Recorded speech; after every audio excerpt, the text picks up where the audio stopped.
How INTJ, the career paths of INTJ is INTJ in 4 minutes. So INTJs are very smart and intellectual, and then they will actually, the most daunting task, the most complex task, they can actually break it down and then do it, because they are very intelligent, so they can have the capacity to do it for you. And they demand progress and evolution.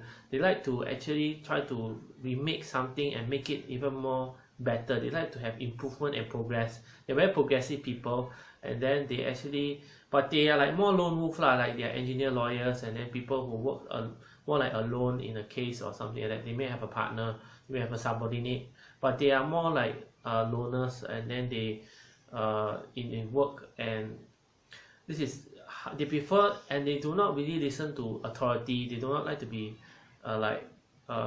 controlled by authority. They like to have their own kind of space and their own kind of ability to just like use their creativity, use their abilities, use their analytical skills, use their big picture skills, and they use their they also small picture and big picture also. So like I said in the previous video for friendship, there's big and small picture, so they can actually help you solve your issues. So they are also but they are pretty serious when it comes to work. So to have a friend who is also a colleague might not be so easy, because sometimes they may not be that friendly, but they can also care for you, and they will actually help to solve your issues. They actually do help to solve your issues. It doesn't mean that they are just a loner. They may be a loner in their work, in their scope of work, but then they do help you, they do support you. So this is the second point. Besides being lone wolf, being creative, second point. The third point is they do help you also in difficult and daunting tasks. And then daunting means difficult tasks, the tasks that require a lot of thinking, a lot of complex ways of doing. That's why they're called architects, you see, because they can actually plan a very grand plan and grand scale of things, and then for you to actually expand and then do something very, very great with it. So they actually do planning. The architects are planners, so they are very good at planning.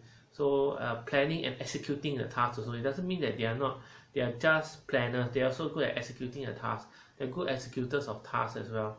So they can actually do work brilliantly. So they are brilliant people at work.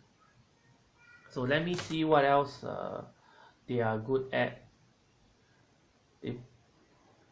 They actually like to accomplish by pushing more into active strategy positions. So they actually are very strategic. They actually think in a strategic way. That means they think in long term. They do not think short term.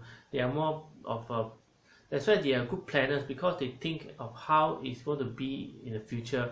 That means how it's going to affect the whole project in the future. What else is there from that? So they actually demand a lot from a colleague as well. So they must be competent. That means they must have the skill set and the aptitude to actually match up to them. If not, they will find it difficult to work with.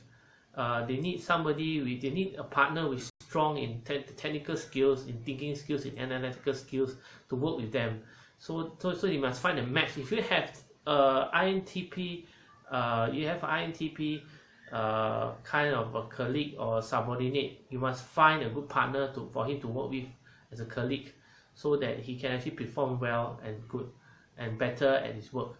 So he can actually perform the best at his work as well. So this is what you must consider when you have someone at your workplace with INTJ, very smart and intellectual. You need someone as intellectual as smart, if not even better than him, to actually complement and help him.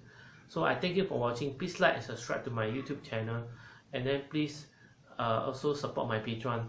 I thank you very much for watching. I hope all my sharing can help you in any way to understand how INTP is like. To understand personality is to actually have a hold on the people, and then not say hold on people, to actually have a, okay, you can call it a hold on people, to actually have a hold on people and then understand them, and then make sure that they are comfortable, and then make sure that this is how ENTP works, make sure they are comfortable and they perform effectively at their work. I thank you for watching again. Take care. Bye bye.